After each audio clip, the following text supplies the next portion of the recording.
Assalamualaikum semua, kembali lagi bersama saya Syarul. Disebabkan ramai nak dengar cerita Abang J lagi, so hari ni saya ceritakan lah. Cerita kali ni, J pergi balik ke Jawa untuk menikah dan ada beberapa kejadian yang mungkin pelik bagi setengah orang dan tak pelik bagi yang pernah mengalaminya. Tapi sebelum tu, yang mana belum subscribe tu, cepat-cepat subscribe. Okay? Dan tekan lonceng notification sekali. Sallallahu Rabbuna ala nuril mubin Ahmad al-Mustafa Sayyidil Mursalin. Sallallahu Rabbuna ala nuril mubin Ahmad al-Mustafa Sayyidil Mursalin. Sallallahu Rabbuna ala nuril mubin Ahmad al-Mustafa Sayyidil Mursalin. Okey, tanpa membuang masa lagi, jom let's jump to Rabak.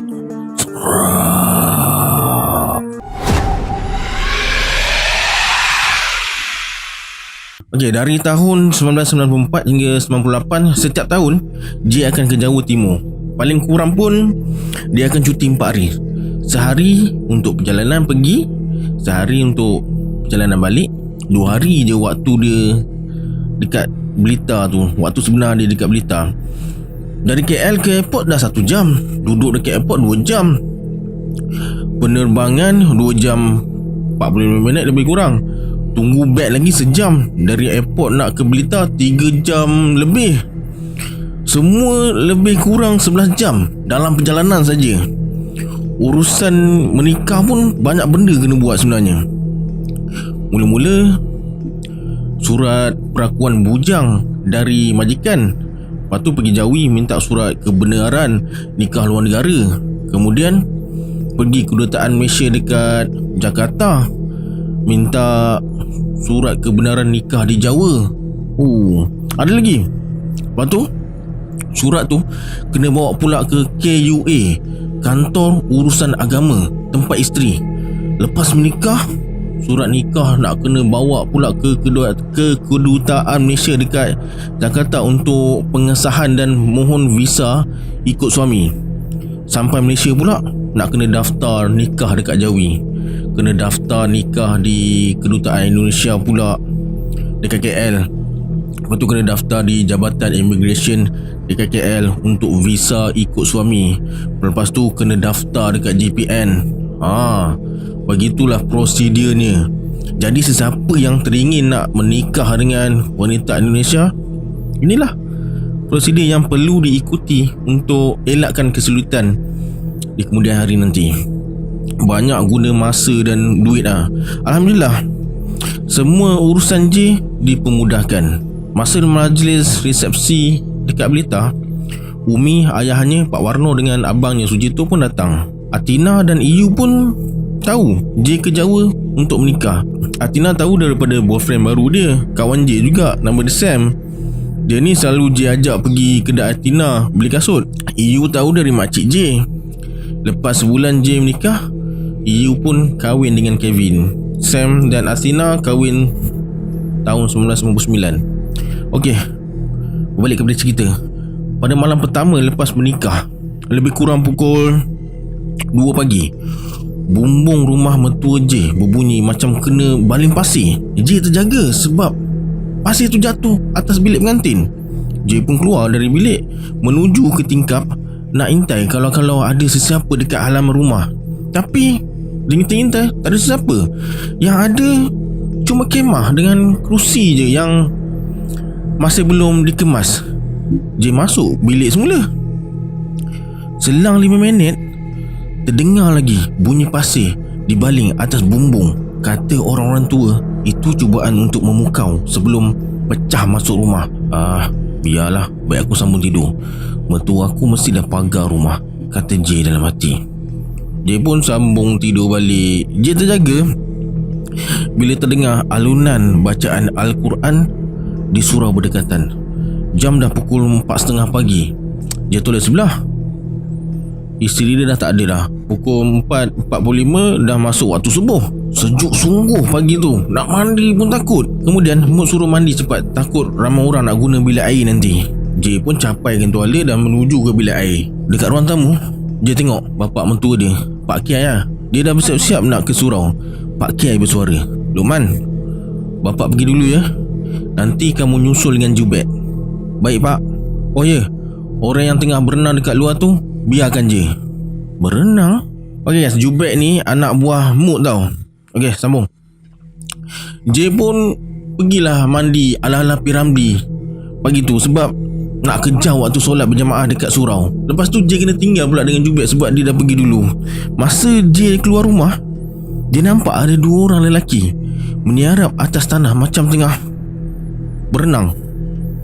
Siapa pula tu? Tapi J buat tak tahu je lah selepas teringat pesan bapak mentua dia tadi. Selesai solat, J balik dengan Pak Kiai dan Jubed. Pak Kiai masuk rumah, ambil kayu tas dan suruh Mut buatkan kopi untuk 5 orang. Kemudian Pak Kiai pergi dekat 2 orang lelaki yang tengah berenang tu dan pukul tanah 3 kali sambil membaca sesuatu. 2 orang lelaki tu tersedar dari khayalan dan mereka macam terkejut sebab sebenarnya mereka berenang atas tanah. Kemudian Pak Kiai pelawa mereka berdua minum kopi yang dihidangkan. Mereka macam dipukau ikut je arahan Pak Kiai. Setiap kali bercakap, Pak Kiai akan sentuh badan mereka dengan kayu tas. Tak. Pak Kiai bertanya, "Kalian berdua nak apa ke rumah saya?" "Kami nak cari duit. Kan semalam ada acara pernikahan, mesti ada banyak duit." Mereka datang dari kampung sebelah dan mengamalkan ilmu pukau. Pasir tu dibaling bertujuan untuk buatkan penghuni rumah tidur nyenyak. Bila penghuni rumah betul-betul dah tidur, baru mereka pecah masuk rumah. Tapi rumah Pak Kiai ni berbeza. Bila mereka baling pasir ke atas bumbung, terus mereka nampak dah ada dalam laut. Mereka cuba berenang ke tepi tapi terasa amat jauh. Kalau Pak Kiai biarkan mereka berdua lagi 2 jam, mereka memang boleh mati. Kemudian mereka berdua ditarbiah dengan Pak Kiai sebelum dilepaskan. Jubed bertanya pula, "Bapak lepaskan mereka? Tak bawa ke balai polis?" "Sia-sia je bawa ke balai polis. Mereka tak ambil apa-apa pun.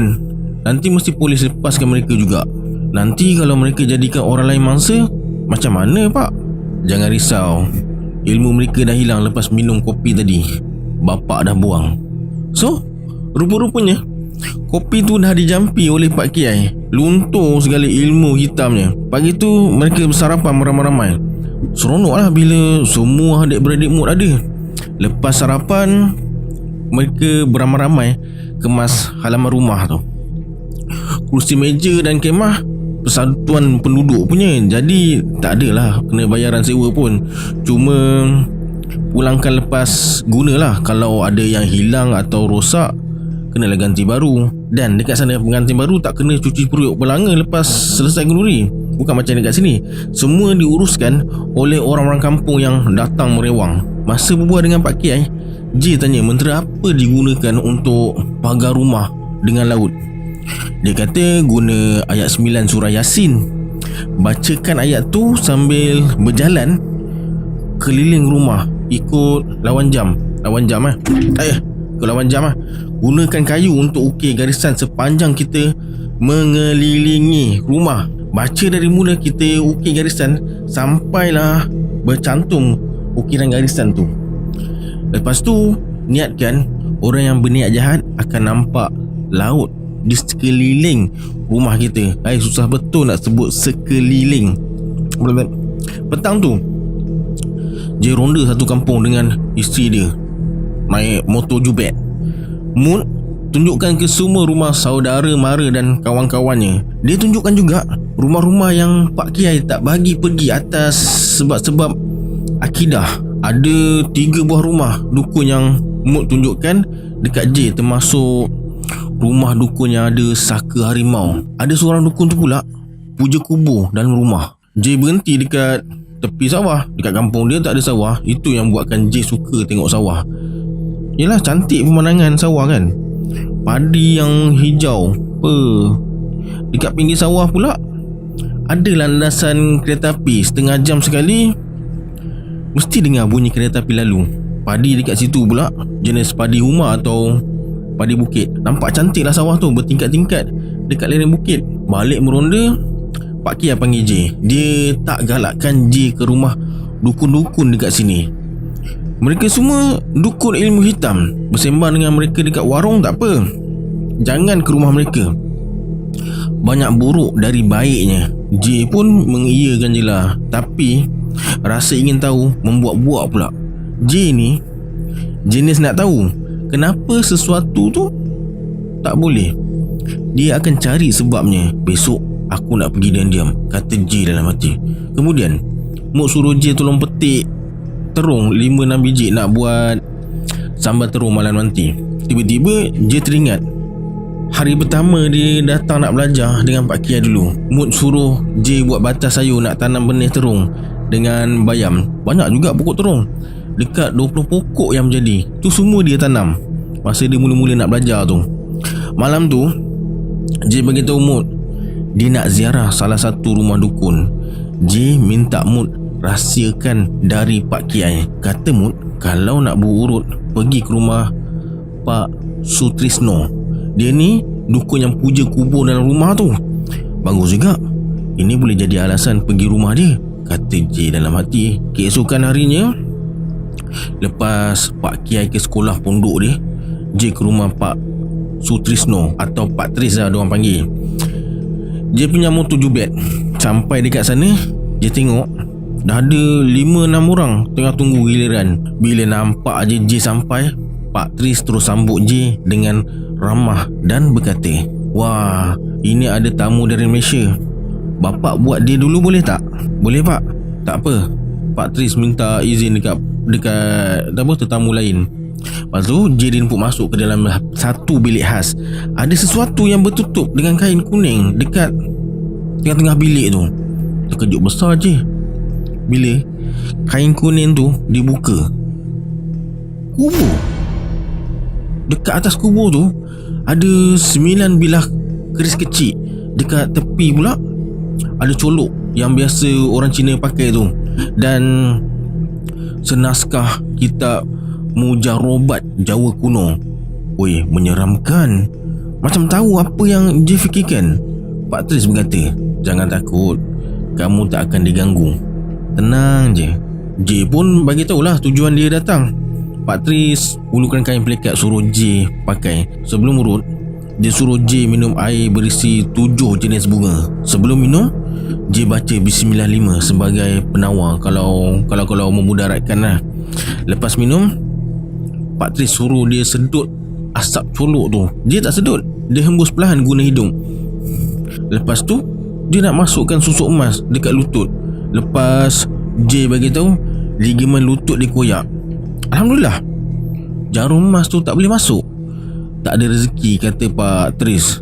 Lepas cuba banyak kali. Masa mengurut tu, J tahu dia gunakan tenaga benda gaib untuk mengurut. Sudahnya dia mengurut tak sampai pun 5 minit. Pak Tris kata badan J ni keras sangat, penat tangan dia nak picit. Sebenarnya benda tu yang pijar tangan, macam pegang cili padi kisar tu. Sebab J dah pagar diri dengan Bismillah 6. Kemudian Pak Tris ajak J keluar rumah ikut pintu belakang. Pak Tris berkata, "Mari tengok saya hancurkan pokok pisang tu guna jurus jarak jauh." Dia luruskan tangan ke bawah, buka telapak tangan, kemudian buat macam genggam sesuatu. Lalu dilepaskan jurus ke arah pokok pisang. Tak sampai seminit, pokok pisang yang segar jadi kecut dan layu. Kemudian mereka masuk ke bilik semula. Pak Tris tawarkan J sebilah keris kecil yang berbungkus dengan kain hitam. J menolak dengan baik dengan alasan akan dirampas kastam nanti. Lepas tu J tanya, "Ni kubur siapa?" Menurut Pak Tris, kubur tu adalah kubur penjenayah yang paling bahaya masa dia kecil dulu. Penjenayah tu kebal dan boleh hilangkan diri sekelip mata. Plup. Hanya boleh dibunuh dengan peluru emas atau yang bersalut emas, tapi tak boleh tembak tubuhnya lebih dari sekali. Kalau dia terbunuh, hendaklah dikebumikan di mana dia ditembak mati. Itu antara petua untuk kalahkan dia. Ada satu hari tu, seorang petani ternampak penjenayah tu dekat kawasan kebun Pak Tris. Dia pun laporkanlah kedudukan penjenayah tu pada pihak polis. Kemudian pihak polis pasang perangkap dekat kawasan kebun tu. Akhirnya dia terjerat.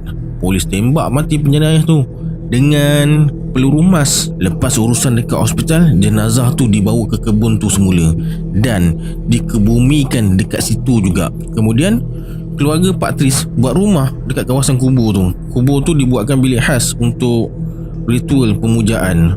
Segala urusan perdukunan dijalankan dalam bilik tu. J memang terasa macam ada sesuatu bila berada dalam bilik tersebut. Tambah menyeramkan lagi dengan keadaan cahaya yang sama-sama je dalam bilik tu.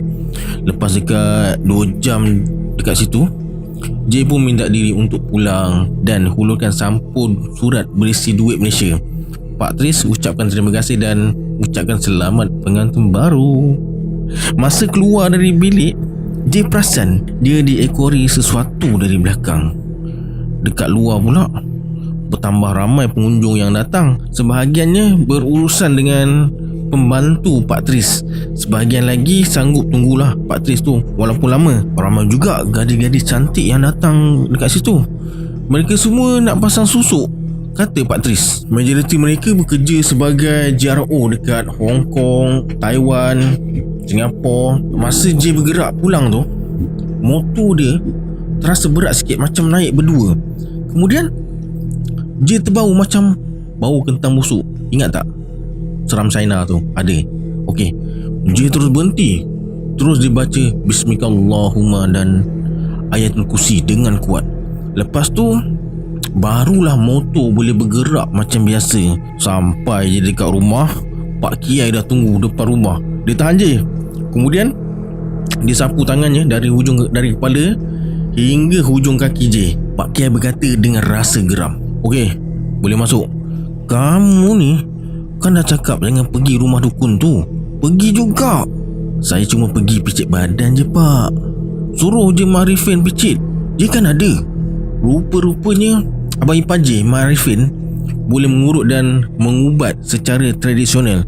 Kemudian Pak Kiai hulurkan kertas yang dah ditulis doa. Dia suruh J amalkan doa ni. Bagi yang dah kahwin, dengar betul-betul doa ni. Lepas tu minta ijazah daripada Abang J. Allahumma qawwi dzakari fa innanahu manfaatan lil ahli. Doa untuk pengantin baru, kata Pak Kiai. Doa ni dibaca oleh suami biar kuat. Orang perempuan Jawa semua makan jamu. Doa ni insya-Allah membantu para suami layan isteri. Malam ni aku cuba, kata J dalam hati. Orang dah kahwin boleh try doa ni, yang belum kahwin jangan. Petang tu J berurut dengan abang ipar dia, Mas Arifin. Dia tahu cari urat dan belajar home party. Home party tahulah sebutan menjera macam mana kan. Rasa segar dan ringan badan lepas berurut tu. Lutut J yang bermasalah pun dia ubat cara batin.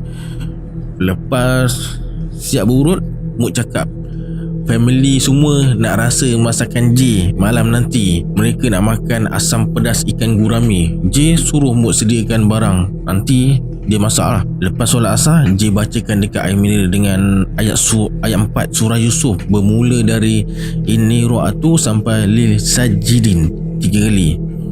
J nak gunakan air tu untuk kisah cili dan berdoa supaya selepas makan ikan asam pedas tu, mereka semua akan sayang dekat dia. Doa ni diajar oleh guru J dekat Johor. Masa makan malam tu, Pak Kiai sempat menjeling ke arah J sambil senyum.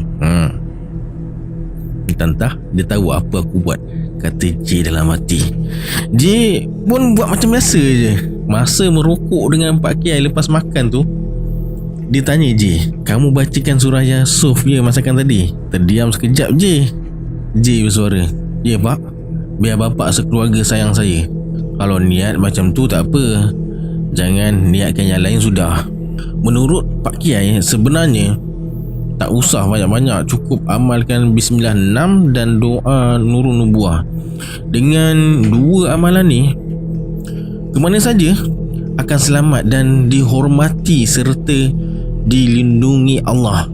Yang pentingnya sekali istiqamah lah dengan amalan yang dan yakin dengan kuasa Allah. Kemudian Pak Kiai suruh J tidur awal, bangun pukul 4 pagi, sebab lepas solat tahajud dia nak ajar J satu hizib.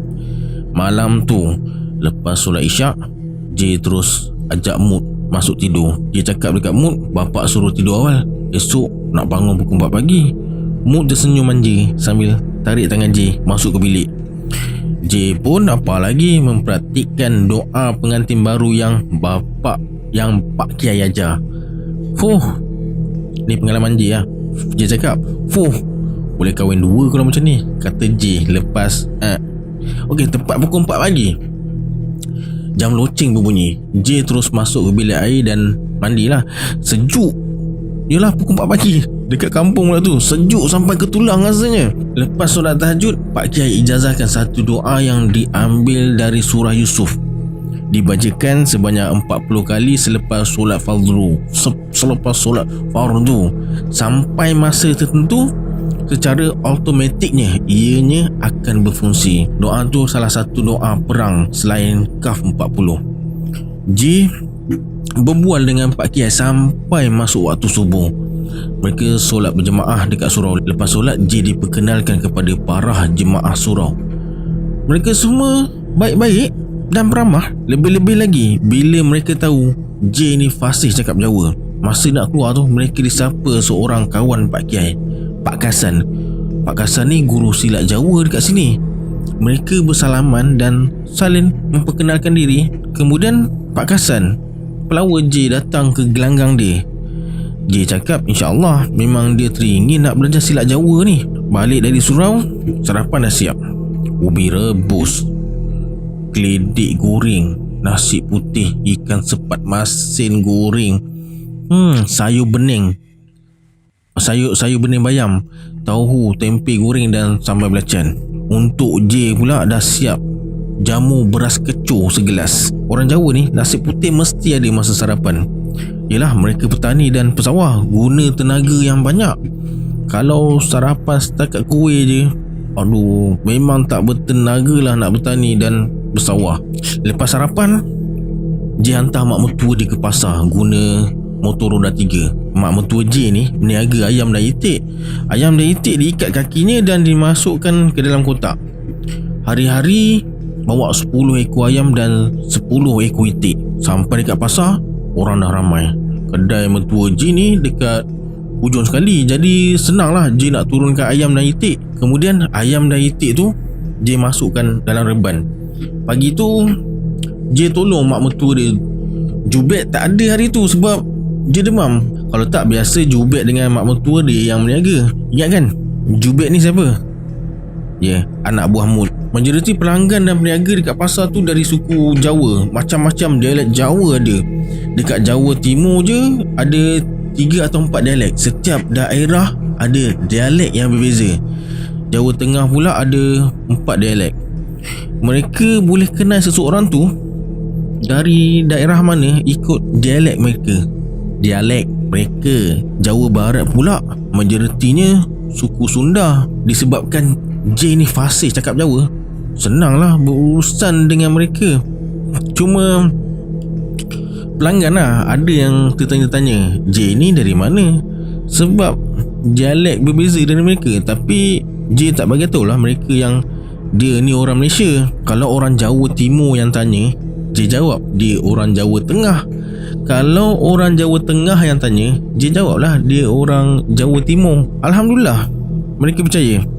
Bukan nak menipu mereka, tapi demi keselamatan. Betul. Ni part best. Tiba-tiba terdengar suara perempuan menjerit, Pencopet. J nampak 2 orang lelaki tengah berlari ke arah dia dan mak mertua dia. Seorang mengejar dan seorang dikejar. Pelanggan ramai yang bertempiaran sebab mereka berdua bawa parang. Jalan keluar dari pasar pula dekat tepi kedai mak mertua J ni. tahan mereka pak, tahan dia pak, tahan dia pak. Orang tu suruh J tahan pencopet tu. J jadi serba salah nak masuk campur. Tiba-tiba mak mertua J baling seekor itik dia. Pencopet tu terlanggar itik, terus terjatuh. Dia kena tetak dengan lelaki yang mengejar dia, tapi tak lut. Pencopet tu terus bangun dan libas parang dia pula. Prap, terkena lengan lelaki yang mengejar tu. Darahnya terpecik kena tangan J. Bila dia cuba libas sekali lagi, J baling kotak bekas ayam dekat muka dia. Koyak rabak kotak tu. Kurang ajar, berani kamu masuk campur. Pencopet tu jerit dekat J. Bila dia cuba libas parang dekat J, tiba-tiba dia terpelanting ke belakang. Wow, parang yang dipegang terkena peha dia sendiri, tapi tak lut jugalah. Bila J toleh ke belakang, rupa-rupanya mak mertua dia yang lepaskan jurus tadi. Mak mertua J ni baca sesuatu sambil hentakkan kaki ke tanah. Lelaki tu langsung tak boleh bangun. Orang ramai terus serbu lelaki tu dan rampas parang dia. Lepas lelaki tu diikat, barulah mak mertua J angkat kaki dan hentak ke tanah sekali. Lelaki tu pun boleh bergerak. Lelaki yang kena libas tangan tadi dibalut lukanya sebelum dihantar ke hospital. Tak lama kemudian pihak polis sampai dan tahan pencopet tu. J terkejut tau dengan kebolehan mak mertua dia. Tiba-tiba polis panggil J dan minta dia tunjukkan KTP. KTP ni macam IC lah, betul kan? Tahu kan? J pun terus tunjuk lah pasport dia. Bapak ni orang Malaysia je, polis tu tanya. Polis tu suruh J kepada polis untuk dia ambil keterangan sebagai saksi. J menurut je lah. Dia telefon rumah mertua dan suruh Mas Arifin datang ke pasar cepat. Sampai dekat balai polis, J disoal siasat oleh seorang sarjan dan keterangan J dirakam dan ditulis oleh seorang kerani. Tiba-tiba seorang anggota polis menyampuk. Bapak ni kan yang dulu pernah disiasat kerana dituduh bawa lari anak gadis orang. J mengangguk. Ini tentang kes Umi dulu, masa J pertama kali ke Jawa. Polis tu kata dia ingat muka J. Nasib baik J tak bersalah dan difitnah kalau masa itulah. Kalau tak memang susah dia dekat sini. J pun bagi tahu mereka tujuan dia ke Jawa kali ni. Mereka ucapkan selamat pengantin baru dan selamat berbulan madu. Selesai urusan dekat balai polis, J tunggu ojek dekat tepi jalan. J nampak sebuah motosikal berpatah balik lepas toleh ke arah dia. Penunggang motosikal tu bertanya, "J, nak ke mana? Kenal tak?" "Tak." Dia pun angkat visor helmetnya. "Nanang." Lepas berbual kejap, Nanang tawarkan diri untuk hantar J balik ke rumah. Sampai dekat rumah, J ajak Nanang masuk tapi dia menolak. Nanang suruh J datang rumah dia besok. Ada banyak benda nak cerita katanya sebelum beredar. Bila J masuk rumah, dia tengok mak mertua dia dah balik. J balik awal hari tu sebab malas nak menjawab pertanyaan dari peniaga-peniaga lain. Semuanya tanya pasal ilmu apa yang dia amalkan. Mak mertua J berkata, "Mak terpaksa gunakan sebab kamu dalam bahaya. Ni ilmu yang bapak kamu ajar." J terus peluk dan ucapkan terima kasih. Mak mertua dia hanya tersenyum sambil tarik hidung J. Bila Pak Kiai balik dari sekolah pondok, dia terus tanya, apa sebenarnya yang terjadi. Mak mertua J yang bercerita. J cuma menyampuk sekali-sekali lah.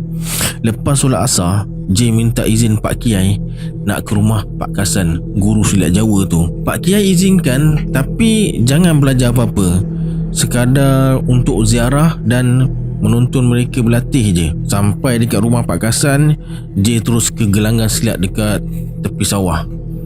Dekat tepi sawah tu ada satu wakaf besar, cukup lah untuk memuatkan lebih kurang 15 orang dewasa. Bila Pak Kasan nampak J sampai, J lambat tangan, suruh J duduk dekat sebelah dia. Mari. Adalah lebih kurang 20 orang anak muridnya tengah berlatih pencak. J tengok ada beberapa orang yang gerak tari silatnya berbeza antara mereka lah. Bila J tanya Pak Kasan kenapa berbeza gerak tari dia, Pak Kasan cakap mereka tu semua murid baru dan suruh mereka tunjukkan silat yang mereka pernah belajar sebelum ni. Hari ni mereka akan belajar silat Jawa dengan Pak Kasan. Ada dua cara belajar silat Jawa katanya, silat seru Jawa dan silat Jawa. Silat seru Jawa ni tak belajar bersilat pun boleh bersilat katanya. Hanya dengan baca mentera tertentu mereka boleh bersilat. Senang cakap, mereka suruh jin masuk dalam badan mereka. Lepas tu mereka boleh bersilat macam pesilat yang dah mahir. Satu lagi, belajar silat secara fizikal lah dengan guru. Selepas murid baru selesai tunjukkan silat masing-masing, barulah mereka diajak oleh 2 orang pembantu Pak Kasan. Seramai 10 orang pilih silat Jawa dan selebihnya pilih silat seru Jawa. Seorang pembantu ajar silat Jawa dan seorang lagi ajar silat seru Jawa. J ni apa lagi, tengoklah dengan penuh minat sampai tak perasan dia sedang diperhatikan. Tiba-tiba bahu J dicuit. Bila J toleh, seorang lelaki berdiri dekat sebelah dia. Lelaki tu bertanya, "Kamu menantunya Pak Din ya?" "Ya, saya Pak Bagong." Mereka saling bersalaman. Pak Bagong duduk dekat sebelah J. Latihan silat petang tu memang hebat dan menghiburkan. Selesai berlatih, kena berbuih. Ada sesi menguji pesilat. Sesiapa je boleh cabar pesilat untuk bertarung. Ini untuk melihat sejauh mana ajaran yang diajar berjaya dipraktikkan. Beberapa orang penonton pun masuk untuk menguji pesilat. J pun ikut gatal kaki lah. Kemudian Pak Kasan jemput J uji pesilat baru dia. Pesilat ni pesilat ni yang pilih belajar silat seru Jawa tu. Sampai je dekat tengah gelanggang, dia pun baca mentera untuk seru jin silat masuk dalam badan dia. J hanya baca Bismillahumma 7 kali, lalu dia hembuskan ke arahnya. Pesilat tu seolah-olah tak bermaya dan terus terduduk. Hebat juga doa ni, kata J dalam hati. Nampak biasa-biasa tapi cukup untuk melemahkan dan membakar jin. Melihat muridnya gagal, pembantunya panggil yang lain masuk. Mungkin disebabkan kurang yakin, tak ada seorang pun murid barunya yang masuk. Akhirnya Pak Bagong yang masuk. Dia tanggalkan songkok dan kain selempangnya. Cara dia pandang J macam J ni musuh ketat dia. Sedangkan tadi masa bersalam nampak baik dan mesra je.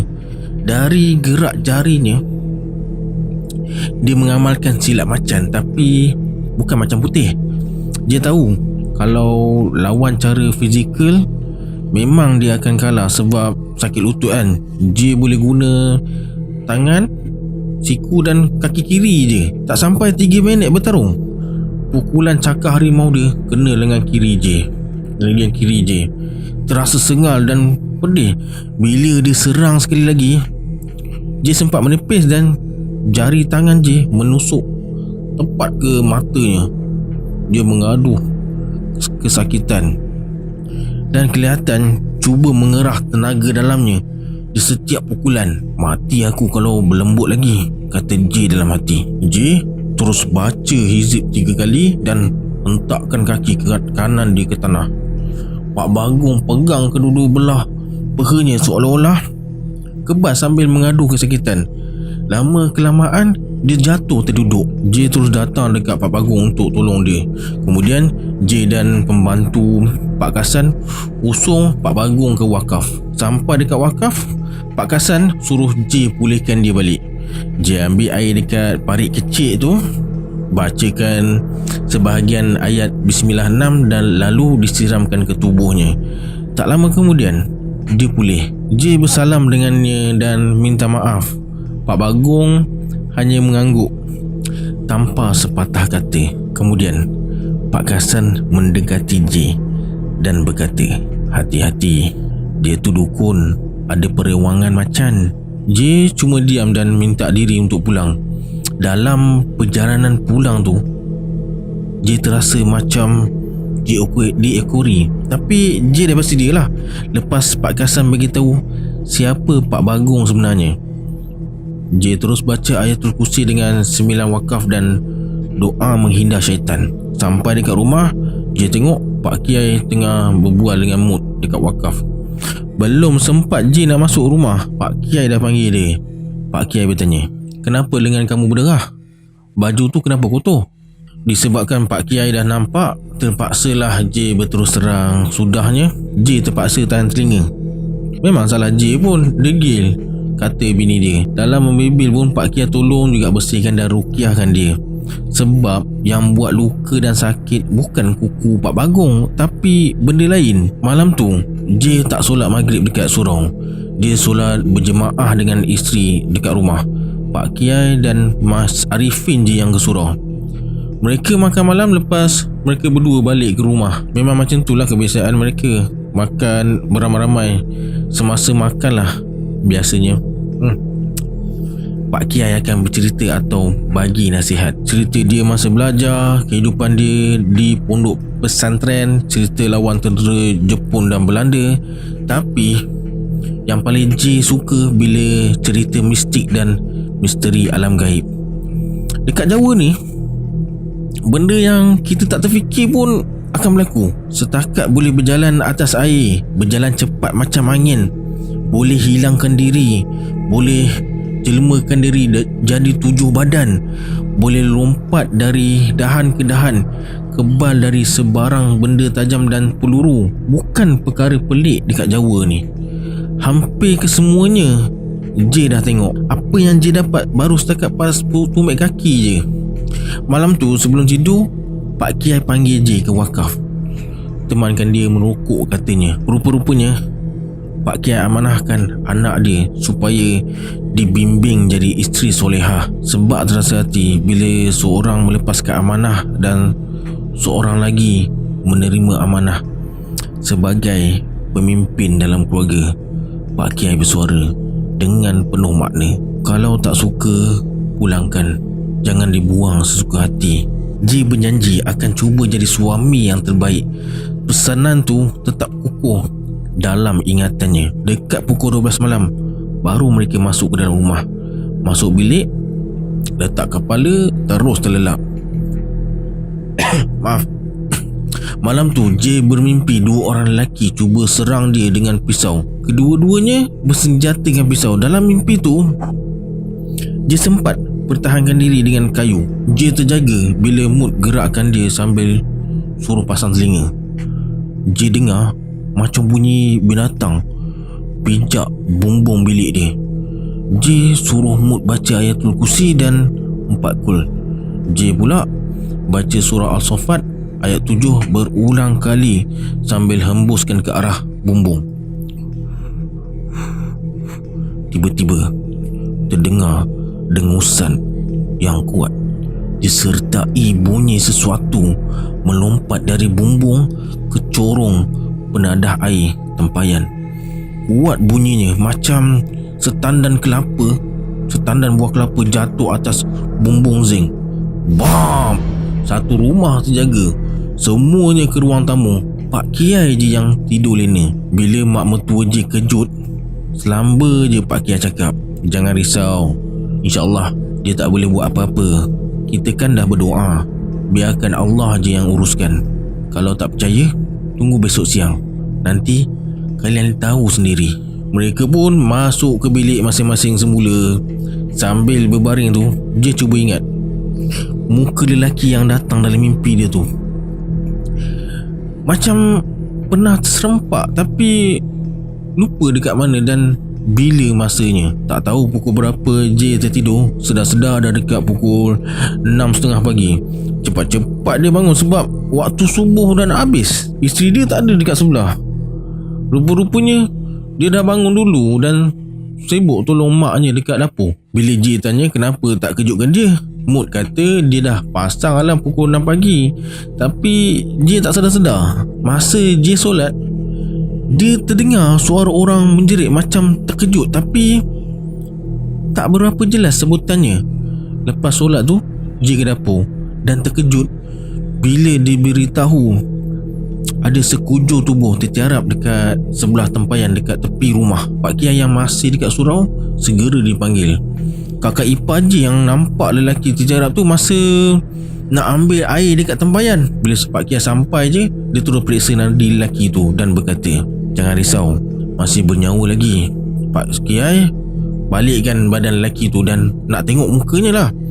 Mut dan Pak Kiai macam terkejut dan mereka saling berpandangan. Dia tengok air muka Mut terus berubah bila dia tanya sama ada dia kenal lelaki tu atau tak. Mut cuma menggelengkan kepala tanpa sepatah kata. Mas Arifin terus telefon Pak Lurah dan suruh Pak Lurah panggil polis dan ambulan. J dan Pak Kiai saling berpandangan. Dia tersenyum sambil tunjukkan isyarat bagus dekat J. J yang tak faham cuma terdiam je. Bila polis dan ambulan sampai, lelaki tu dibawa ke hospital dan polis ambil keterangan daripada kakak ipar J sebagai saksi. Masa Mut masuk bilik air nak mandi, kakak ipar J panggil J. Dia bagi tahu yang lelaki tu dulu pernah berkawan dengan Mut.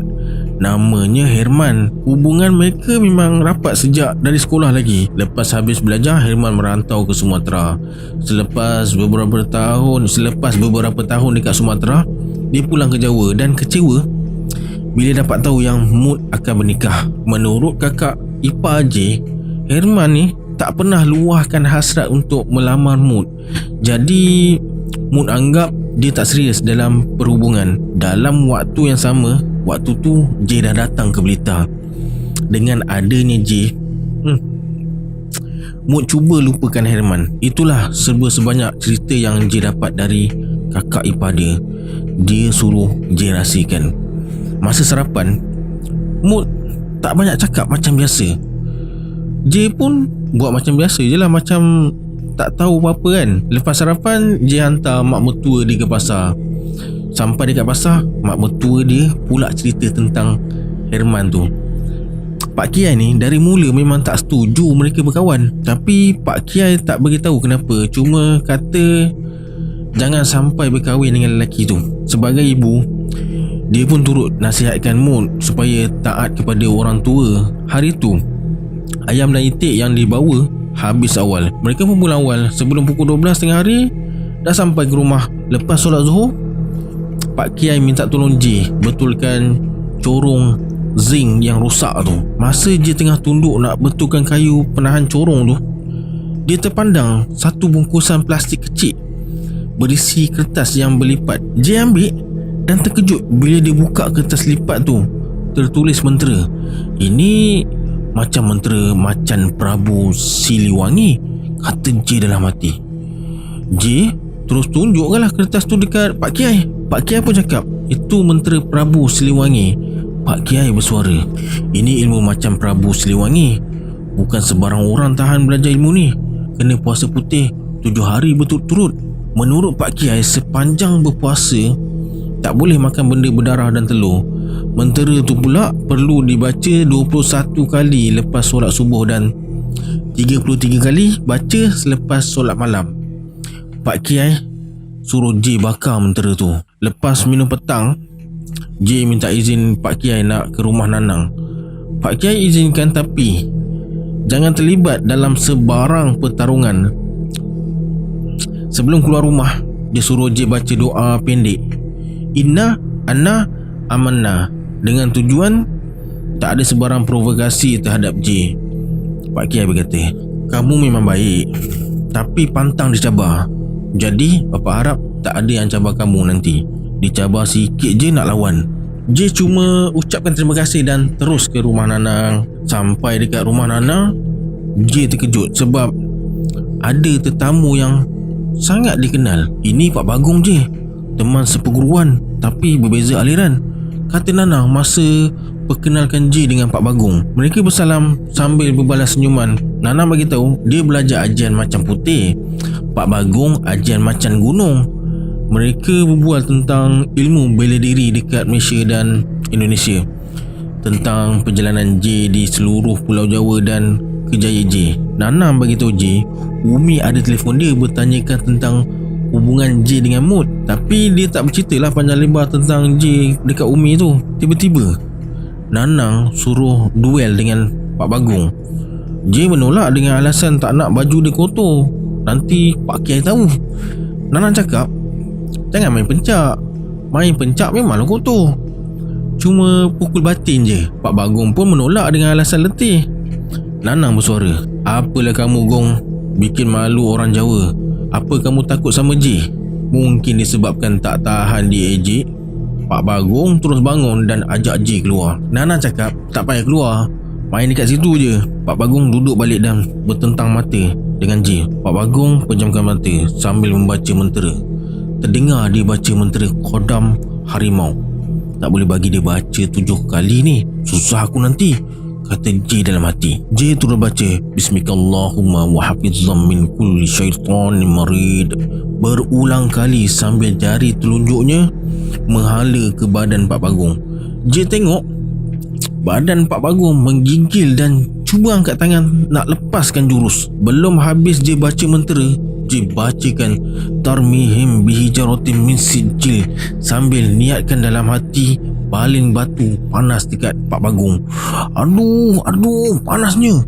Dia mengaduh sambil pegang dada dan perut dia. Nanang terus pergi ambil air mineral dan bagi dekat J. Nanang tolong bukakan tutup botol sambil berkata, "Nah, rasakan. Kamu cakap ajian kamu kuat, tapi kalah juga dengan menantu Pak Din." J bacakan selawat syifa dan "Rabbi anni masaniyad-duru wa anta ar-rahman rahimin." Kemudian J suruh Pak Bagong minum sikit. Selebihnya direnjiskan dekat badan dia. Diam tak berdiam, dah seminggu J dekat Blitar. Sejak bertarung dengan Pak Bagong kemarin, J tak keluar ke mana-mana. Nasib baik Pak Kiai tak tahu. Kalau tak, mesti J kena bebel. Lagi 3 hari J akan uruskan visa isteri dekat Kedutaan Malaysia dekat Kuningan, Jakarta. Segala dokumen yang diperlukan telah J sediakan. Kawan J yang main bola dengan dia di Liga Selangor, Encik Majid Saleh, bertugas sebagai kaunselor ketiga di Kedutaan Malaysia. Dialah yang akan uruskan dokumen perjalanan isteri J. "Luqman, baca ni." Mas Arifin tunjukkan J laporan berita muka depan Jawa Post. Berita tentang gerakan reformasi oleh penyokong-penyokong bekas TPM Malaysia. Gambar perarakan besar-besaran penyokong Datuk Seri Anwar Ibrahim dekat Jalan Tar terpampang dekat muka depan Jawa Post. "Bukan tu yang aku nak kamu baca," kata Mas Arifin bila dia tengok J baca berita tentang Datuk Seri Anwar Ibrahim. Ini rupa-rupanya disuruh J baca tentang pembunuhan 2 orang ulama dekat Banyuwangi, Jawa Timur. Suspek dipercayai berpakaian macam ninja. Ada saksi kata sut warna hitam dan ada yang kata sut warna biru gelap. Masa tu sama-sama berlaku pergolakan politik dekat Indonesia dan Malaysia. Di Indonesia, Presiden Soeharto ditolak oleh majoriti rakyat Indonesia dan didesak lepaskan jawatan. Dekat Malaysia, Tun Mahathir berhadapan dengan siri demonstrasi jalanan oleh para penyokong Datuk Seri Anwar Ibrahim setiap minggu. Ramai pemerhati politik dekat Indonesia percaya kewujudan pembunuh upahan ninja berkait rapat dengan Soeharto, dan bukan sikit orang yang percaya mereka adalah tentera yang terlatih. Setiap ulama yang akan dibunuh, pintu rumahnya ditanda terlebih dulu. Esoknya mesti ada ulama yang jadi korban. Orang yang tukar tanda ialah tali barut yang tinggal di kampung ulama yang akan dibunuh. Tugas mereka cuma tanda rumah je. Pembunuh akan datang waktu tengah malam. Ninja ni bukan sembarangan. Mereka kebal senjata tajam dan peluru. Boleh melompat dari dahan ke dahan macam monyet. Boleh hilangkan diri sekelip mata, dan bila nak tertangkap, mereka menyamar jadi orang gila. Selepas tersebarnya berita pembunuhan 2 orang ulama, Parti Nahdlatul Ulama bermusyarat. Mereka sepakat mengadakan rondaan di setiap kampung pada waktu malam. Rondaan terbagi kepada 2 shift. Lepas solat Isyak sampai pukul 2 pagi dan dari pukul 2 pagi sampai pukul 6 pagi. Semua murid sekolah pondok pesantren diarahkan amalkan Hizib Bar atau Bahar bagi menghadapi situasi genting tu. Tak terkecuali juga pondok pesantren pesantren tempat Pak Kiai mengajar. Petang tu, Pak Kiai ajak J dan Mas Arifin pagar kawasan rumah. Pak Kiai pagar semua jalan masuk ke kawasan rumah. Mas Arifin pagar kawasan bumbung. Risau, ninja melompat dari dahan ke atas bumbung rumah. Lepas selesai pagar rumah, Pak Kiai ke pinggir kebun sambil membaca sesuatu. Tak lama kemudian, terdengar bunyi ranting kayu dipijak sesuatu dan bunyi ngauman harimau. Seekor harimau belang muncul dari dalam belukar. Pak Kiai hulurkan tangan dia. Harimau tu letakkan kaki depannya ke tapak tangan Pak Kiai macam bersalaman. Pak Kiai tunduk separas harimau dan belai kepala harimau tu. Mereka macam berbual. Perbualan mereka berlangsung lebih kurang 5 minit. Sebelum beredar, harimau tu jilat tapak tangan Pak Kiai, kemudian mengaum perlahan dan berlalu pergi. J terpaku tengok kejadian tu dari mula sampai habis. Melihat J terpaku, Pak Kiai terus datang dekat dia dan beritahu, itu macan jaga kampung. Pak Kiai suruh dia jaga dari kawasan belukar sampai ke tebing sungai. Kalau ninja cuba merentas belukar, bermakna mereka akan berhadapan dengan harimau dulu. Malam tu tak ada apa-apa tanda musuh akan masuk, kata Pak Kiai. Malam kedua pun macam tu juga. 2 malam berlalu, tak ada tanda-tanda keselamatan kampung terancam. J memang berharap tak ada apa-apa berlaku sehinggalah urusan dia dekat Jakarta selesai. Lega bila bangun pagi tak ada khabar buruk diterima. Dekat kampung tu ada 4 orang guru pondok. 2 orang mengajar di kampung tu dan 2 lagi mengajar di pondok Carang Kembang. Lebih kurang 10 km dari kampung Pak Kiai. Pagi tu J ke terminal bas nak beli tiket ke Jakarta keesokan harinya. Satu tiket RM56. Mut tolong bayarkan duit tiket. Bas aircon dengan 24 kerusi penumpang. Masa perjalanan lebih kurang 18 jam, kata penjual tiket tu. Balik dari beli tiket, J singgah dekat pasar Wulingi nak beli jaket. Masa beli jaket tu, J berebut dengan seorang lelaki yang nakkan jaket yang sama. Mereka bertelaga sekejap. Mula-mula dia nak beli, kemudian dia tukar fikiran, pilih jaket yang lain. Bila J ambil nak cuba, dia rentap jaket tu sambil berkata, ini saya nak, kamu jangan ambil. J bagi je lah jaket tu dekat dia. Malas nak bergaduh kan. Esok dah nak berangkat ke Jakarta, tak nak ada sebarang masalah. Tiba-tiba Mut bersuara, kau dah kenapa ni? Rupa-rupanya lelaki tadi cuba sentuh pipi Mut. Terus je libas muka lelaki tu dengan hanger jaket yang dia masih pegang lagi. Lelaki tu menjerit kesakitan sambil panggil kawan dia seorang lagi. Kawan dia marah sambil keluarkan badik. Badik macam ni kot.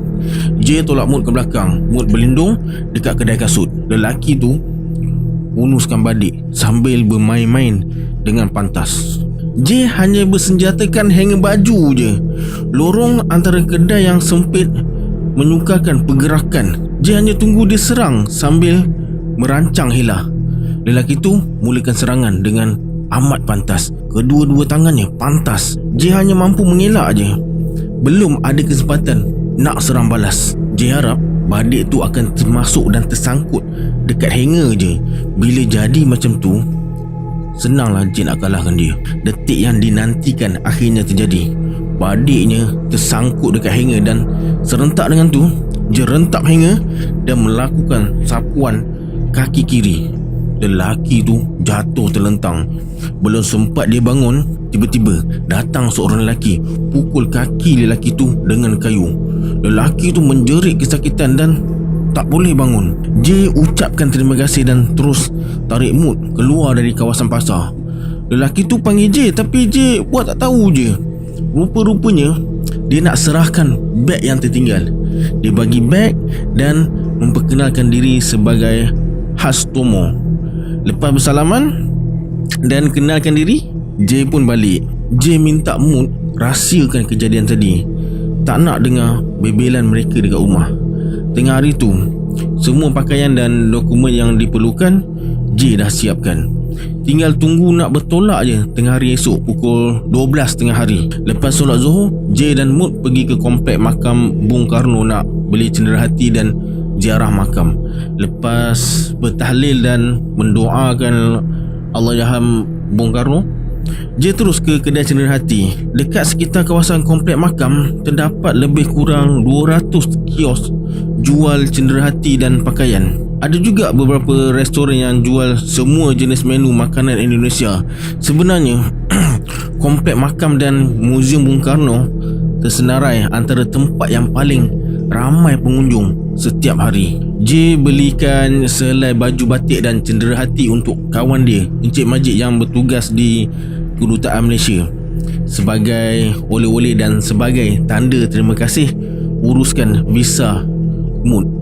Masa nak balik, J terserempak dengan Hastomo dan dua orang kawan dia. Hastomo perkenalkan J pada kawan-kawan dia. Seorang bernama Budi dan seorang lagi Gunawan. Mereka berasal dari Jawa Tengah, datang ke Blitar nak ziarah makam Bung Karno. Dia ceritakan kepada kawan dia apa yang terjadi dekat pasar pagi tadi. Lepas berbual kejap, J pun minta diri. Sepanjang perjalanan pulang, J asyik teringatkan muka kawan-kawan Hastomo. Macam pernah nampak, tapi tiba-tiba J teringat mimpi dia malam kemarin. Salah seorang dari mereka muka dia macam lelaki dalam mimpi J. Tak mungkin. J cuba bersangka baik. Sampai dekat rumah, J tengok Pak Kiai baru balik dari surau. Dia dan Mas Arifin berjemaah dekat surau. Kemudian Pak Kiai panggil J, ajak bersimbang dekat wakaf. J cakap dia nak solat dulu. Lepas solat, J terus ke wakaf dan berbual dengan Pak Kiai dan Mas Arifin. J tengok dah siap pisang goreng dan keropok untuk minum petang. Tengah rancak berbual tu, Nanang sampai dengan Jubek dan Pak Bagong. Nanang dan Pak Bagong datang nak bincang shift pengawal kampung malam nanti. Nanang tanya sama ada masih perlukan pengawal lagi atau tak. Pak Kiai cakap untuk malam tu dah cukup. Nanang dan Pak Bagong diminta jaga dekat simpang Desa Tangkil dan Wulingi. Pak Kiai tahu Nanang dan Pak Bagong amalkan ilmu ajian macan.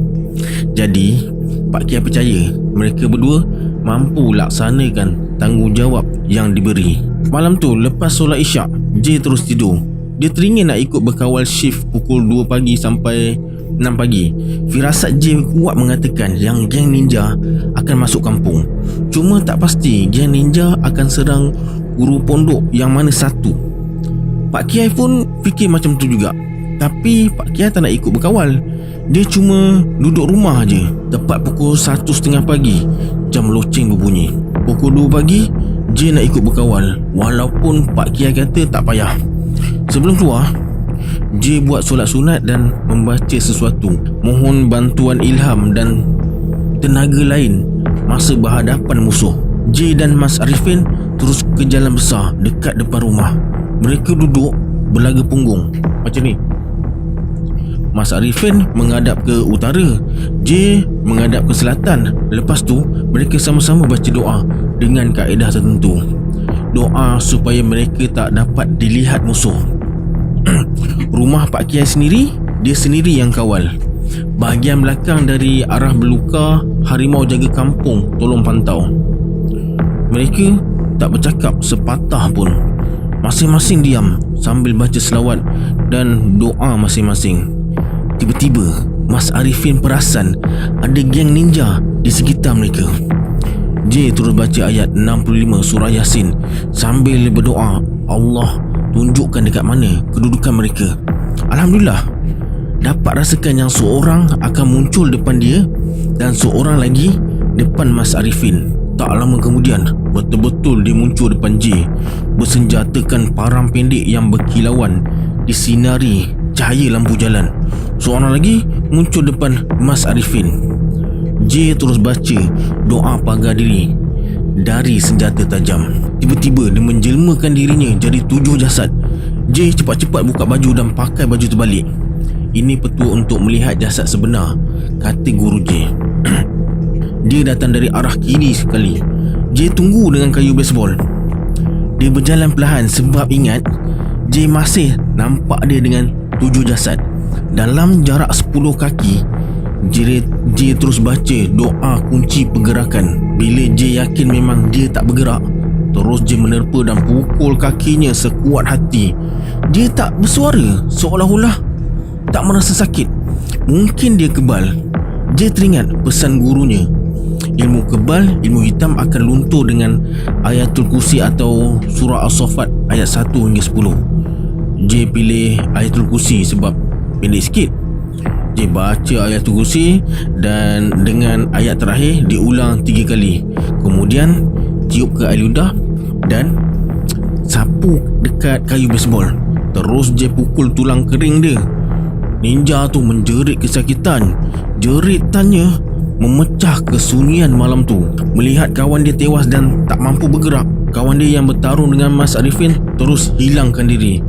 Mas Arifin terus datang dekat J. Kemudian J dan Mas Arifin mendekati ninja tersebut. Lepas tu Mas Arifin tampar muka ninja tu dan terus buka topeng mukanya.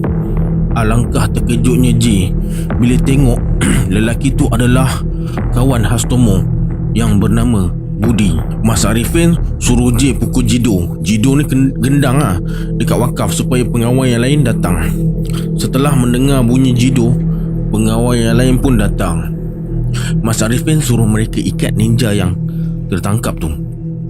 Ninja tu dibawa ke halaman rumah dan didudukkan atas kerusi dengan tangan dan kaki diikat. Sedang mereka sibuk dengan ninja tu, mereka terdengar bunyi ngauman harimau dan disusuli suara orang menjerit kesakitan. Masing-masing berpandangan sesama sendiri. J dan Mas Arifin diam je sebab mereka berdua tahu apa yang berlaku. Tiba-tiba Pak Kiai keluar sambil bertanya, berapa orang yang tertangkap? Mas Arifin jawab, seorang. Yang satu lagi, bila dah siang kamu cari dekat kebun belakang, kata Pak Kiai. Lepas solat subuh, Mas Arifin terus ke belakang dengan beberapa orang kawan dia. Tak lama kemudian, dia dan kawan dia balik dengan mengusung sekujur tubuh yang cedera parah. Koyak peha kanannya dibaham harimau. Pak Lurah terus telefon polis dan ambulan. Alhamdulillah, semuanya selamat. Kedua-duanya dibawa ke hospital dengan kawalan polis yang ketat. Masa polis ambil keterangan, cuma Mas Arifin je yang dipanggil. J tak ada dekat tempat kejadian, kata Mas Arifin pada pihak polis lah. Ini untuk elakkan J terjebak dengan masalah birokrasi pihak berwajib dekat sana. Masa berbual dekat wakaf, semua tanya kenapa J pakai baju terbalik. J cuma cakap tak perasan yang dia pakai baju terbalik. Lepas sarapan, J tidur kejap. Pukul 10.30 pagi, J bangun dan terus bersiap nak ke Jakarta. Sebelum bertolak, Pak Kiai ajarkan satu mentera pendek kalau dalam keadaan terkepung atau terdesak. Mood pula disebabkan dia perempuan, Pak Kiai isi badan dia dengan doa tertentu. Nanang tawarkan diri nak hantar ke terminal bas. Macam mula-mula dulu ke Jakarta, J pilih syarikat bas yang sama, Lorena Express. Setiap penumpang dibekalkan satu botol air mineral, satu air kotak, 2 jenis kuih dan sandwich. Cuma ada 24 kerusi dan cukup selesa untuk perjalanan jauh selama 18 jam. Tandas bas pun bersih dan selesa. J saja pilih naik bas sebab nak melihat panorama sepanjang perjalanan. Bas akan berhenti di 5 bandar besar dekat Pulau Jawa. Bas akan berhenti makan di terminal yang ditetapkan oleh syarikat bas. Pukul 4 petang, bas berhenti dekat Surakarta atau Solo. Para penumpang bas dihidangkan makanan secara buffet. Menu air kordial, air teh, nasi putih, mi segera goreng kata, air sambal, telur dadar dan sayur campur serta buah temikai. Mereka berehat selama 45 minit. Masa itulah nak solat ke, makan ke tandas ke atau beli cendera hati. J beli tahu dan tempe goreng buat bekal dalam bas. Tahu dan tempe goreng tak disertakan dengan sos. Sebaliknya, dia disertakan dengan cili padi mentah. Maksudnya makan tempe sambil kunyah Cili Padi. Bas sambung perjalanan semula. Sepanjang perjalanan, pemuzik jalanan bergili-gili hiburkan penumpang sepanjang perjalanan. Setiap 20 km, bas akan berhenti untuk tukar pemuzik jalanan. Bayaran untuk mereka terpulanglah pada penumpang. Rata-rata mereka memang berbakat, dan kalau dekat Malaysia, mereka memang boleh cari makan. Minta je lagu apa, InsyaAllah mereka boleh main. Bila sampai dekat kerusi J beritahulah dia orang Malaysia. J minta diorang nyanyikan lagu Malaysia lah, lagu penyanyi Malaysia, lagu Gerimis Mengundang, Slam dan Mengapa, dan lagu Mengapa Perpisahan Yang Kau Pinta, Flybaits. Lepas tu dia terlena. Bila sedar, bas dah sampai dekat Cirebon, hentian terakhir sebelum terus ke Jakarta. Maknanya 2 kali bas berhenti. Dia tak sedar dan tidur. Dia tengok jam, dah dekat pukul 4 pagi. Segar mata sebab lama tidur. Mood sengaja tak kejutkan J, sebab J nampak keletihan sepanjang perjalanan. J cuma minum kopi O dan makan roti bakar dekat hentian Cirebon tadi. Ramai penumpang tak turun dan tidur dalam bas. Masa J tengah duduk minum tu, dekat depan dia, selang satu meja, ada seorang lelaki tua duduk sendirian, pandang sekeliling kawasan sambil memerhatikan satu persatu penumpang yang duduk dekat situ. Dia minum je. Bila dia pandang ke arah J, kebetulan J tengah tengok dia. Mereka bertentang mata. J senyum dan dia pun balas senyuman sambil angkat tangan. Kejernihan wajah dan senyuman yang dilemparkan memperlihatkan peribadi tinggi orang tua tu. Sebelum beredar, J beli ban kaya dekat kaunter cashier dan bagi pada orang tua tu. J bersuara, "Assalamualaikum Pak, ni roti buat sarapan Bapak." Dia ucapkan terima kasih sambil seluk poket seluarnya. "Nah, ni buat kamu, buat wiritan oleh-oleh dari Bapak," katanya sambil hulurkan tasbih kecil 33 biji. Lepas tu J dan Mut terus naik bas. Bas mereka bas terakhir yang berhenti dekat situ. Bila J toleh ke arah orang tua tu, dia dah tak ada dekat situ. Takkan macam tu cepat dia pergi? Cawan kopi dia pun tak ada. Tadi nampak jelas kopi tu penuh dan panas, kata J dalam hati. Tiba-tiba, wanginya bas ni. Tadi tak ada bau macam ni, kata penumpang dekat belakang J. J dengan Mut pun perasan ada bau wangi yang kuat. J perasan bau wangi tu dari tempat duduk dia dan Mut. Tiba-tiba dia teringat tasbih pemberian orang tua tadi. Bila J keluarkan, bau semerbak minyak kasturi kijang memenuhi ruangan bas.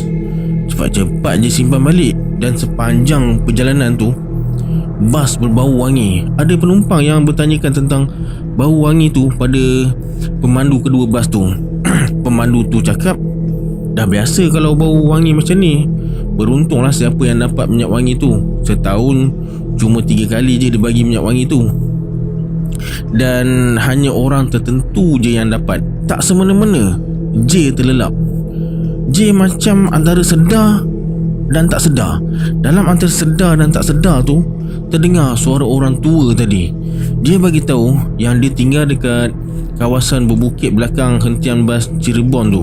Dekat tepi dia terlihat jelas seekor harimau tengah duduk santai. Dia bagi tahu harimau tu bersaudara dengan harimau jaga kampung dekat rumah Pak Kiai tu. Tasbih tu digunakan kalau terpaksa je, cukup ditunjukkan kepada orang yang nak berbuat jahat. InsyaAllah takkan dia apa-apakan. Pengamal ilmu hitam cukup takut sebab baunya boleh buat mereka sesak nafas dan sakit mata kepedihan. Boleh juga untuk mengubat orang kerasukan. Bismillahumma yang J amalkan tu amat ditakuti jin. Raja jin padang pasir yang ajar pada kabilah Arab. Lalu doa tu diajarkan kepada semua orang, dibawa oleh pedagang Arab dan ulama. Kemudian diajarkan kepada semua guru pondok di Indonesia dan Melaka. Itulah sejarah kedatangan doa tu ke Kepulauan Melayu. Lepas tu Dia ucapkan salam untuk beredar. J pun terjaga. Astaghfirullahalazim, jin Islam ni, kata J dalam hati. J tak ceritakan mimpi tu pada Mut. Bas masuk kota Jakarta pukul 7.30 pagi. Jalan jam teruk dari pukul 6 pagi. Pukul 8 pagi baru bas sampai di terminal bas Pulau Gadung. J dan Mut berjalan dalam terminal nak cari kedai makan. Perut lapar. Tapi yang peliknya, tiap kali mereka nak singgah, J terbau busuk dekat kawasan kedai tu. Tapi kedai tu ramai pelanggan. Lebih dari 3 kedai berbau busuk. Hinggalah mereka berdua tiba di satu kedai makan yang kecil, cuma ada 4 meja dan 2 orang pelanggan je masa tu. J berkenan dengan kedai tu dan tak berbau busuk pun. Mereka berdua makan soto. Masa nak bayar, toki kedai tu tanya J dari mana. J berterus terang lah dengannya dan bagi tahu tujuan dia ke Jakarta. Toki kedai tu cakap dia setiap tahun ke Malaysia pergi Masjid Seri Petaling. Memang dari tadi J dah agak dah. Toki kedai ni kakun melihat dari segi penampilannya. Lepas sarapan, J tahan ojek dan terus ke hotel bajet dekat Kuningan. J check in dekat hotel bajet tempat dia mula-mula jumpa Umi dulu. Masa dekat kaunter, J menolak bila diberikan bilik bernombor 205. Bilik tu yang selalu kedengaran lelaki dan perempuan bergaduh dan berakhir dengan jeritan yang menakutkan. Akhirnya J dapat bilik 201. Masuk je bilik, mereka terus mandi dan bersiap nak ke kedutaan. J hanya menginap 1 malam je. Tengah hari esok J akan balik ke Blitar semula. Selesai bersiap, J pun terus ke kedutaan Malaysia. Mereka jalan kaki je sebab jaraknya cuma 700 meter. Di sepanjang jalan mereka berdua lihat ramai penunjuk perasaan berhimpun bawa spanduk. Mereka bawa spanduk gambar Soeharto dan kata-kata mendesak dia berundur. Lebih cepat jalan kaki dari naik teksi atau ojek. Masa berjalan, Mut perasan mereka berdua diekori. Bang, ada orang ikut kita. J suruh Mut jalan depan. Kemudian J perlahankan langkah supaya dia boleh potong J. Tapi bila J perlahan, dia pun jalan perlahan. Bila J toleh ke belakang, ada 2 orang lelaki memandang tajam ke arah J. Mereka berbadan tegap dan kelihatan macam tentera. J terfikir kalau berlawan akan buang masa dia je. J pun dah lewat masa tu. Dia suruh Mut jalan depan sikit. Mereka mendekati J. J teringat tasbih yang dia bawa tu. J terus baca Bismillahirrahmanirrahim, la yadurru ma'asmihi syai'un fil ardi wala fis sama'i wa huwa sami'un alim 3 kali dan keluarkan tasbih tu. Bila dah keluar tu, dalam jarak 8 kaki, J tunjukkan tasbih sambil baca Bismikallahumma berulang kali. Mereka berdua terbatuk-batuk sambil mengesak mata seakan-akan kepedihan. Cepat-cepat J tarik tangan Mut dan bergerak ke arah kedutaan yang jaraknya tinggal 100 meter. J toleh ke belakang. Mereka masih mengesak mata yang kepedihan. Sampai dekat seberang jalan berdepan dengan kedutaan, ada kawalan polis dengan kawat berduri. J tengok hanya beberapa orang je yang ada pas dibenarkan masuk ke kedutaan tu. J pula tak ada pas dan surat kebenaran untuk masuk. Kemudian J ke pondok telefon dan cuba telefon Cik Majid, tapi dia belum sampai dan mungkin terperangkap dalam jam. J suruh Mut pegang tangan dia dan jangan sampai terlepas. J terus baca sesuatu. Kemudian J tarik tangan Mut lalu depan polis dan terus masuk ke bangunan kedutaan. Alhamdulillah, mereka macam tak nampak dan tak perasan mereka berdua. Sampai dekat dalam, mereka ditahan pula dengan pengawal keselamatan dan bertanya pasal pas lawatan atau surat kebenaran. Masa J tengah bersoal jawab tu, tiba-tiba bahu dia ditepuk dari belakang. "Hey J, dah lama sampai ke?" "Alhamdulillah, kau sampai Majid." Lega bila Majid sampai tepat pada waktunya. Majid bagi tahu pengawal yang J ni sepupu dia dan minta diberikan kerjasama. Lepas isi borang, J terus serahkan borang pada Majid. J tak ambil nombor giliran pun, masuk macam VIP je. Dalam masa 1 jam, urusan visa ikut suami selesai. Lepas bagi oleh-oleh tanda terima kasih, J pun pulang ke hotel. Malam tu, Majid ajak makan malam dekat rumah dia. Nanti dia jemput J dekat hotel. J mengangguk tanda setuju. Kemudian Majid suruh pemandu kedutaan hantar J pulang ke hotel. Alhamdulillah, semua urusan dipermudahkannya walaupun ada gangguan. Sampai dekat hotel, mereka tidur sekejap. Mereka berdua terasa letih bila naik bas untuk perjalanan yang sejauh tu. Mereka berdua bangun tidur pukul 3 petang. Lagi 45 minit nak masuk solat asar. Lepas solat, mereka duduk tengok TV sekejap. TV menyiarkan berita tentang jenayah terancang pasukan ninja tanpa menyebut dalang setiap serangan. Malam tu tepat pukul 7 malam, pemandu Majid sampai dekat lobi hotel. J dibawa ke rumahnya lebih kurang 5 km. Jelas terpancar kegembiraan di wajah Majid bila J sampai. Maklumlah, dah dekat 10 tahun tak bersembang, tak jumpa kan. Kali terakhir jumpa pun dekat padang bola sepak Frame masa perlawanan persahabatan antara Frame dan kelab dia, UMNO Selangor. Mereka berbual panjang malam tu. Mut dan isterinya berbual dekat dapur. Dekat 2 jam dekat sana, mereka pun pulang ke hotel. J berbual kejap dengan Mut sebelum tidur. Mut dah tidur dulu. J keluar dan pagar bilik hotel tu. Terdetik dalam hati ada tetamu akan datang tengah malam nanti. Dekat pukul 12 malam baru J tertidur. J terjaga bila terdengar suara anjing menyalak. Salakan anjing tu macam bunyi serigala. Memang menyeramkan. Kemudian J baca ayatul kursi dan Bismillah 6 diikuti selawat tafrijiyah atau nariyah. Tiba-tiba terdengar bunyi tapak kaki dekat luar bilik. J terus bangun dan duduk atas katil. Lebih dari seorang ni. J tenangkan diri. Dia yakin dengan izin Allah mereka takkan mampu buat apa-apa. Dalam firasat J, mereka akan gunakan ilmu bukau. Jadi sebelum tidur, J pagar bilik dengan ayat 9 surah Yasin dan ayat 81 surah Yunus. Bunyi tapak kaki macam orang berjalan berulang-alik dekat depan bilik tu. Rap, rap, rap. J rapatkan telinga dekat pintu. Terdengar suara orang termengah-mengah macam nak berlari. Alhamdulillah, masuk jerat. Kemudian J terus baring, sambung tidur. J terjaga bila terdengar azan subuh dari masjid berdekatan. Dia kejutkan Mut untuk solat berjemaah. Lepas solat, Mut tanya, bunyi apa tu? Mut dengar bunyi tapak kaki dan bunyi orang termengah-mengah. J cakap, biarkan je, kejap lagi polis tangkap mereka. J terus telefon kaunter dan bagi tahu apa yang terjadi. Tak lama kemudian terdengar bunyi tapak kaki orang menghampiri bilik mereka. Pintu diketuk, tuk tuk tuk tuk. Bila J buka, sepasukan anggota polis dan pekerja hotel datang.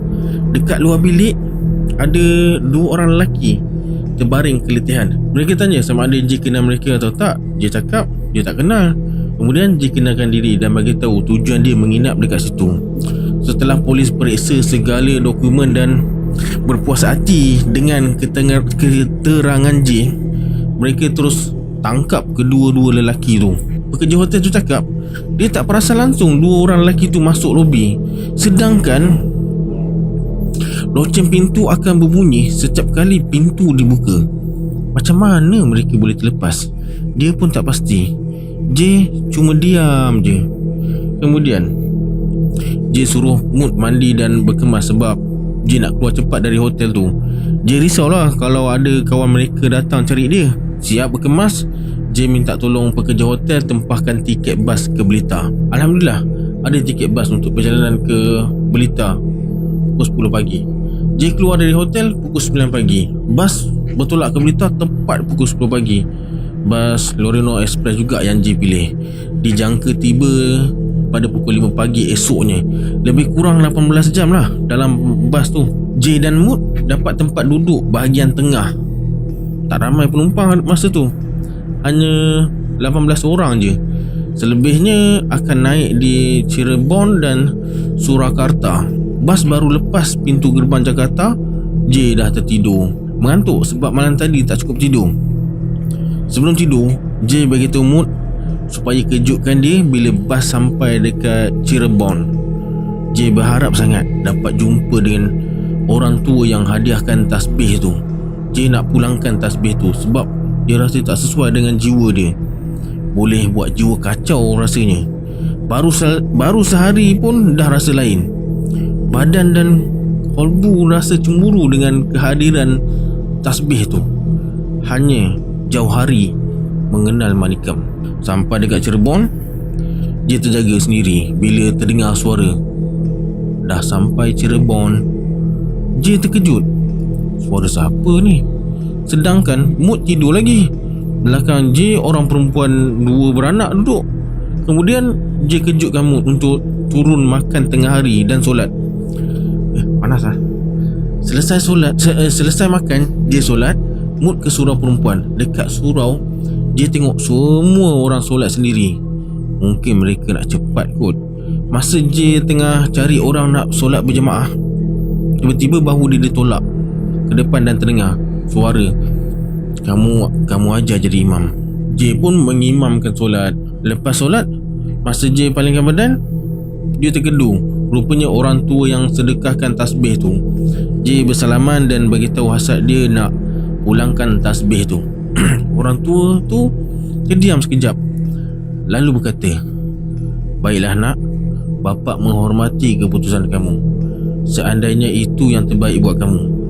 Tapi seandainya kamu perlukan pertolongan makhluk Allah yang beriman di kalangan kami, cukup kamu sedekahkan Al-Fatihah buat bapa. Bapa akan kirimkan pembantu buat kamu." Kemudian dia beritahu J nama dan cara nak panggil dia. J mengangguk dan ucapkan terima kasih. Menurut orang tua tu, dia bukan jin seperti yang J sangkakan, tapi dia manusia. Cuma dia hidup di perkampungan jin. Dia manusia biasa. Dia memang biasa duduk minum dekat hentian Cirebon tu. Banyak nasihat dan tunjuk ajar yang diberikan, walaupun mereka berbual cuma 30 minit. Sebelum J naik bas, orang tua tu pesan, "Hati-hati dalam perjalanan nanti. Kamu akan ada masalah, tapi bapa yakin Allah akan lindungi kamu." "Terima kasih Pak kerana mengingatkan saya." J salam dan peluk dia. "Wangi badan dia," kata J dalam hati. Masa bersalam tu, dia bagi satu sampul surat. Dah sampai berita baru buka pesan dia. Mereka berbalas senyuman dan dia berpaling lalu hilang dari pandangan. J terdiam sekejap. Siapa dia sebenarnya? Masa dalam bas, J merenung semua peristiwa yang dia lalui. Macam-macam dugaan dan cubaan datang. Perkara yang tak terfikir pun dah J lalui. J cuma bersangka baik dengan Allah. Mesti ada hikmahnya, sama ada yang baik atau buruk. J tak sedar masa bila dia terlelap. Dia tersedar bila bas berhenti dan orang ramai mula bising. Rupa-rupanya ada roblok. 4 orang anggota polis naik atas bas dan periksa semua dokumen penumpang. Bila dia periksa pasport J, dia panggil pegawai atasannya sambil berkata sesuatu. Dia datang semula dan suruh J turun. J dengan Mut pun turun, tapi dia suruh Mut naik balik. Dia panggil J je. Bila J beritahu Mut tu isteri dia dan mereka dari kedutaan Malaysia, polis minta bukti. Lepas J bagi bukti, polis kata J terlibat dalam pergaduhan dekat hotel tempat J menginap. J menafikan sekeras-kerasnya. J cakap kalau tak percaya boleh cek CCTV hotel.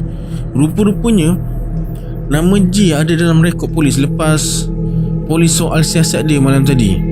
Dalam laporan mengatakan J terbabit dalam pergaduhan. J terus bagi business card pengurus hotel pada polis tu. J suruh telefon dan cek sendiri CCTV kalau tak percaya. Sambil tu J bacakan Bismillahi ala ta'lu alaya wa'atuni muslimin 3 kali. Mohon supaya mereka dengar kata.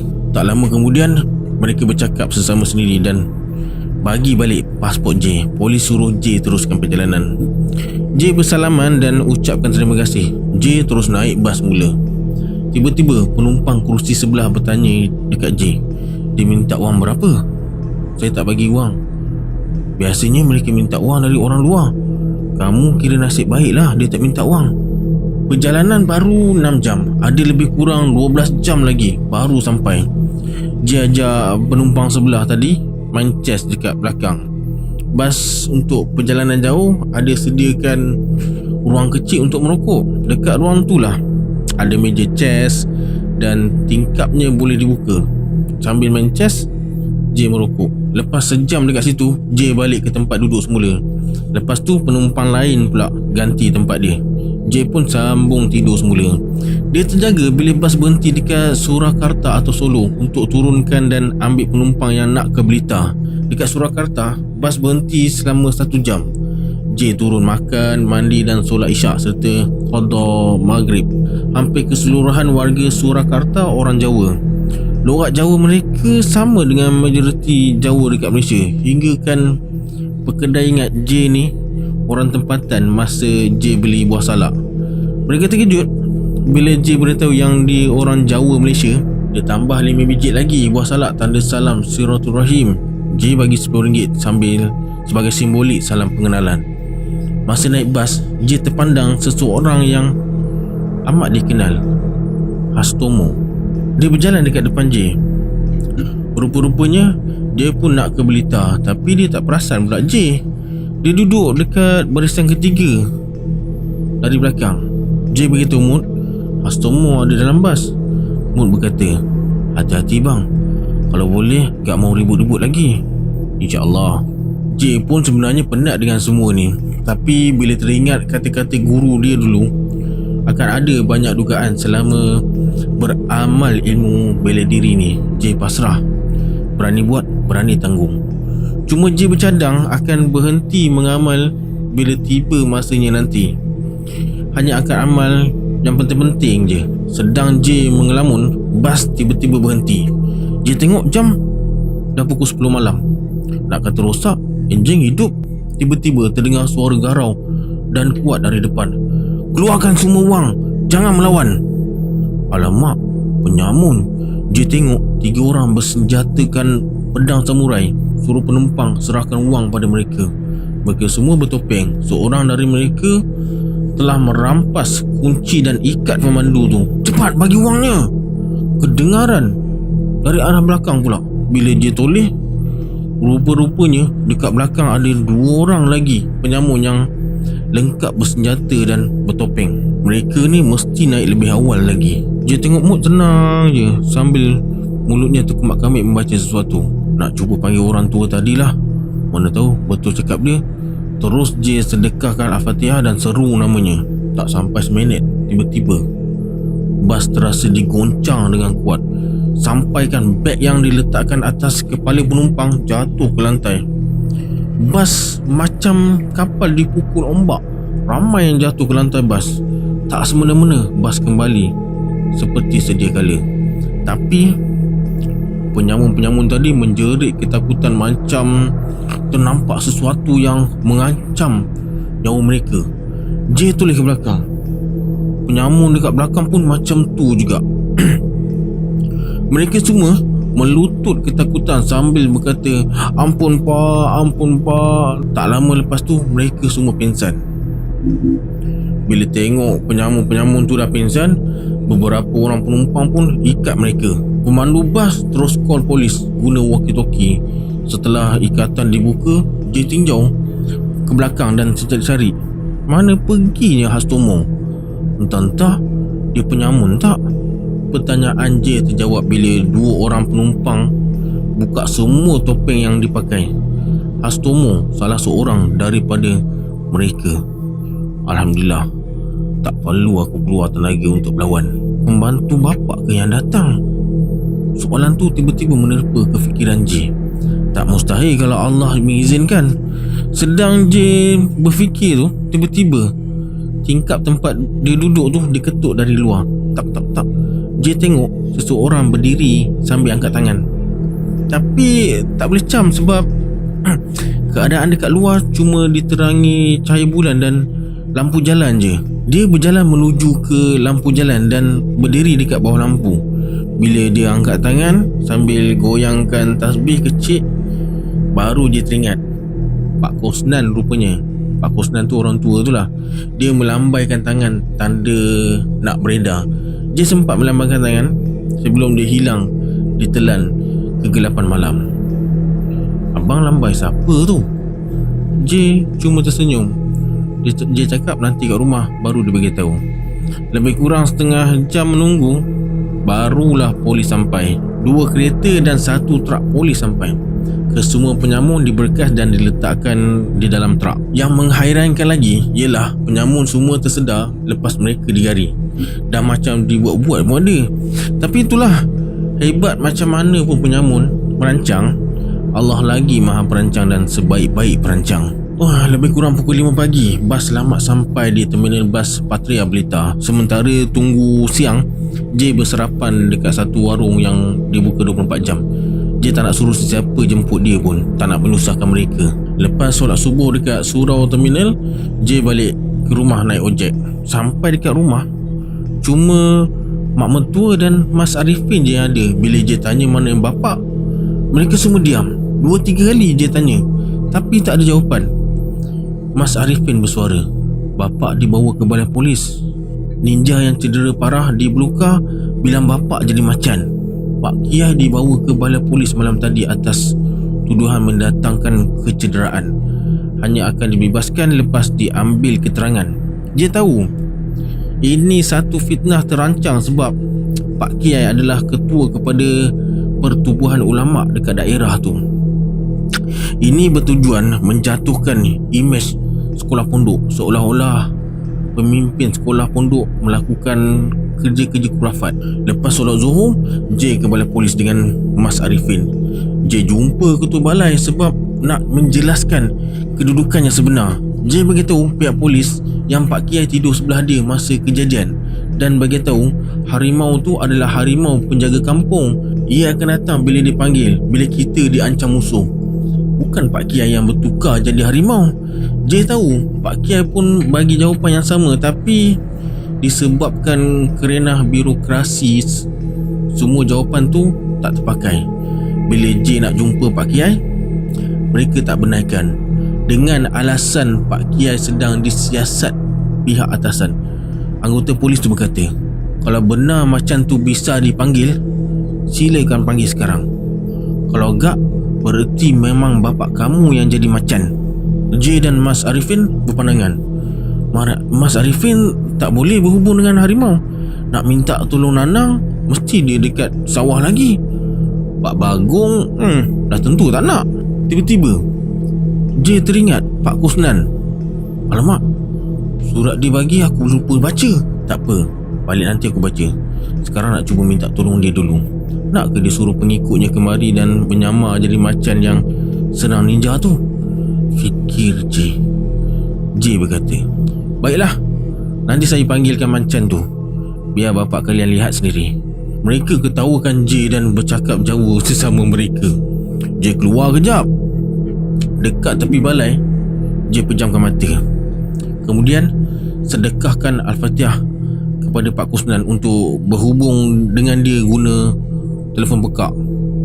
Telefon pekak ni you guys tahu kan macam mana berhubung dengan cara gaib. Bila Pak Kosnan dah jawab salam J pun bagi tahu hajat dia. Pak Kosnan berjanji akan hantar pengikutnya secepat mungkin. Dia suruh J tunggu dekat belakang balai berdekatan dengan semak. J terus ke belakang. Memang betul ada kawasan semak dekat kebun belakang balai tu, tapi pintu belakang pagar berkunci. Tiba-tiba J ternampak ada pergerakan dekat kawasan semak, diikuti ngauman kecil. Alhamdulillah, dah datang. Terdengar ngauman sekali lagi, tapi tak nampak kelibatnya. Suaranya dekat, tapi dia tak ada. J terkejut bila terasa tangan dia dijilat sesuatu dan dapat merasakan harimau tu menggesil badannya di kaki kiri, tapi tak kelihatan badannya. Tiba-tiba terdengar suara Pak Kosnan berkata, namanya Mikyal. Dia hanya akan menjelmakan dirinya di hadapan Pak Polisi. J pun masuk ke balai sambil diikuti harimau dari belakang. Mana macannya?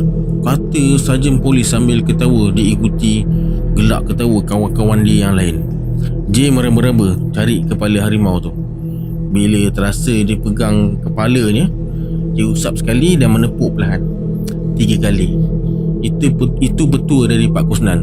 Serentak dengan tu, harimau tu munculkan diri diiringi bunyi ngauman.